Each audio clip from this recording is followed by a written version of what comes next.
hostile southern audiences, shaking hands. Barbarella? Neil Fallon for president. The ultimate crab cake recipe. Little bit of reefer's the secret, apparently. The mighty Clutch return with album number 12, Book of Bad Decisions.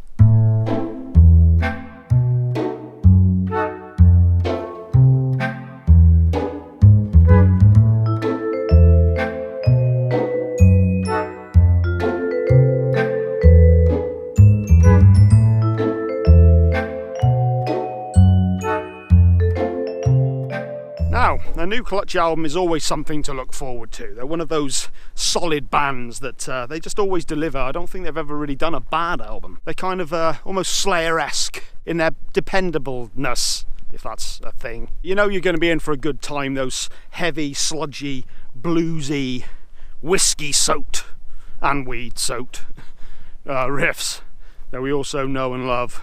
And of course Neil Fallon's jackhammer voice, as I believe Henry Rollins once described it as. Now, this is the follow-up to 2015's Psychic Warfare album, and it's their 12th studio album.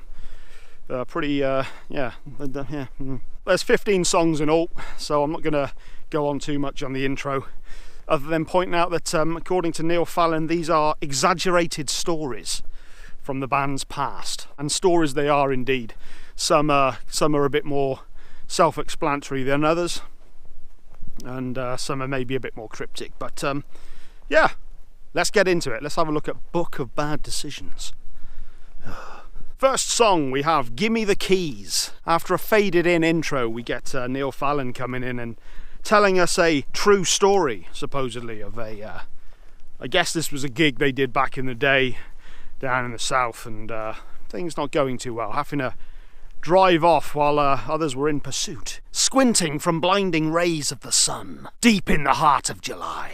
There to perform for Children of Corn, the crop, not the band, whose crop stood well 12 feet high. 3 knaves remained to the end of the day. We refused their vile entreats. Standing our ground, we played for the ears, between the harvester's teeth. Great start to an album, and one of the things I love so much about this, like a lot of traditional blues music, it's kind of got that easy to follow story.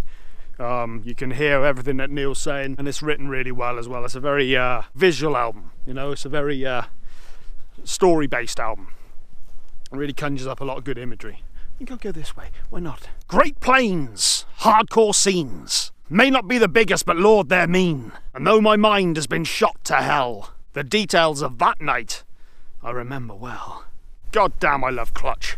Great start. Next up we have Spirit of 76. Huge grooving riffs on this one, and there's a definite Sabbath influence on the chorus in particular, as Neil Fallon regales us of stories from his youth. 1976 to be exact. Moon collapsed in the garden. Vikings looted the plains. Spirit of 76. We were such a tender age.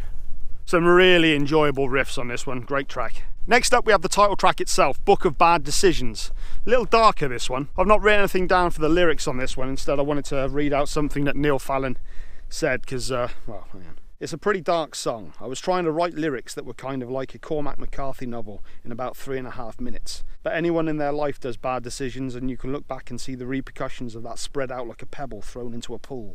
We've made bad decisions. We've also made really good ones. Thankfully, all of us are surrounded by good people that ride our wheelhouse when we get a little tipsy. So yeah, I've not really gone too much into the song on this one, but it's a really good song, but I just wanted to, I don't need to justify it. Next track is How to Shake Hands. Great video for this one, and what a fucking song this one is. Neil Fallon for president.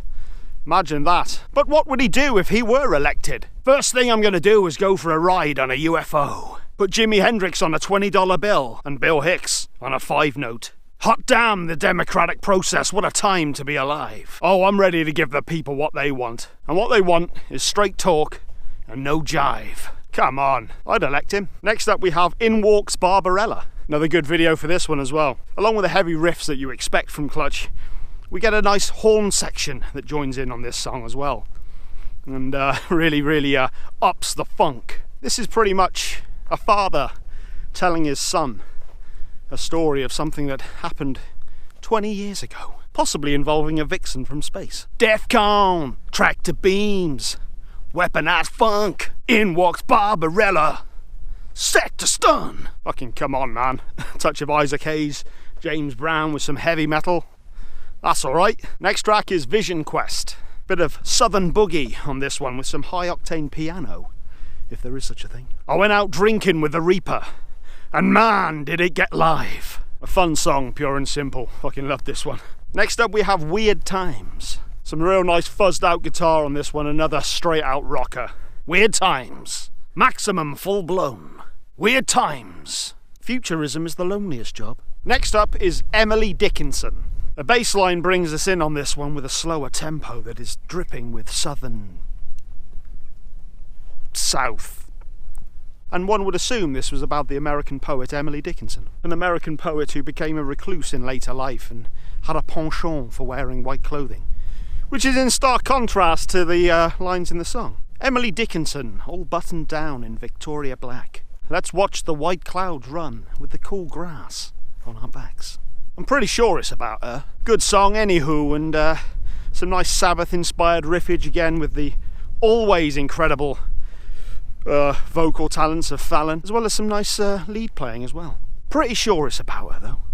Okay, next up we have Sonic Counselor. Now we're 9 songs in at the moment, and I'm almost trying to find a bad song to give me something to work with, to kind of, you know, to break things up a bit, but I'm just enjoying this album too fucking much. You're not listening to it now. No, but I was. It's just that you used present tense. So, you know, it was just a figure of speech. Bard reviewer. Ecclesiastic. Worldwide. Enlightenment. Sonic Counselor. This one had a great bridge section as well that I truly enjoyed.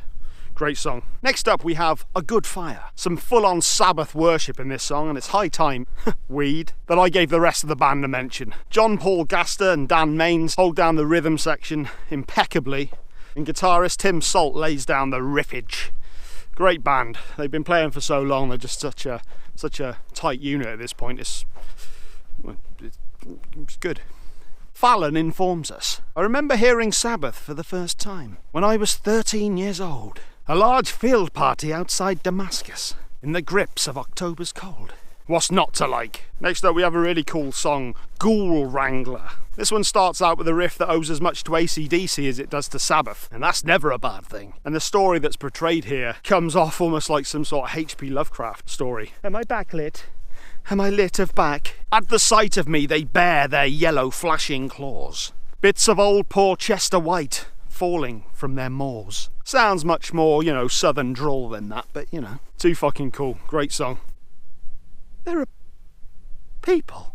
HB is in Control is up next. There was a touch of the Eagles I found to the intro on this one. I think it was more the sort of vocal pattern than anything else. It also had a darker vibe to it as well, parts of the song that kind of really helped to break it up a bit. Those of you who might suspect I am given to exaggeration, like them or not, the facts are the facts. They're not open to interpretation. Another good one. Next song is a great one. Hot Bottom Feeder. Now, what band do you know who can make a song about the delicacies of the Maryland crab cake and just have it to be an absolutely awesome tune? Clutch! We get told the best way to prepare the cake. Grab a biscuit cutter and pack it till it's filled. Stick it in the reefer for a little time to chill. Butter up a skillet, fry till golden brown. Find yourself a beverage and wash it all down. And then we are informed of the delicious decapod crustacean filling. 100 million years old. Transcendent creature. I just can't get enough. Hot Bottom Feeder. How can you not love this song? Penultimate song, Paper and Strife. And this is another stone cold southern fueled song. Has to be said as well that Neil Fallon, not only is he an amazing vocalist, but I really love his lyrics as well. He just paints such a vivid picture. Reptilian oil, pompadour, set to kill. 150 pesos. Ain't enough to pay these bills. This band is so underrated, it's fucking criminal. And the final song we have Lorelei. We get a slow fade in on this one for the final song of the album, and also the longest song of the album. 5.5 minutes, most of them are around the 3.5 minute mark. Now apparently Lorelei is a female water spirit, not dissimilar to the siren or mermaid, a temptress, seducer, a whore. Bring it down, bring it down. Lorelei, trouble my water. Oh, I throw myself over rapture of song. Lorelei, sweet moon cusser. Oh, my compass is spinning, and I'm so far from home. A little more subdued and darker than a lot of the other songs on the album, but great song and real good close to an excellent album. 9 out of 10 I'd give this. They're just one of these bands that should be way bigger than they are. They've never really put out a bad album, to be honest with you. They just put out consistently solid albums all the time, and this is up there with one of their best, I think. Fantastic stuff. Everybody sounds absolutely awesome. Neil Fallon's vocals, as ever, are just huge, just amazing. Guy can sing. He can actually, you know, it's one of those frontmen who can actually sing. You know what I mean? He's got a real good voice. And yeah, I just highly recommend that you check this album out. It's just absolutely fantastic. So yes, 9 out of 10 for Book of Bad Decisions. The only problem is it's going to be a few more years till we get another Clutch album. But we've got this one for now, so fucking awesome. So, what have I coming up next? Next one will be my review for Spiritualized and Nothing Hurt. What else have I got after that? Pig Destroyer, and I will have my City review for Strapping Young Lad, the classic album review. It's already been filmed, but I haven't had a chance to edit it together yet. But that will be coming for next week. I think I've gone on for more than long enough, and the sun is slowly starting to ebb away. It is coming to that. It is sadly coming to that time of the year again where we are starting to lose the light, but not in our hearts. Am I right? Yeah, that was absolutely god fucking awful. Really was.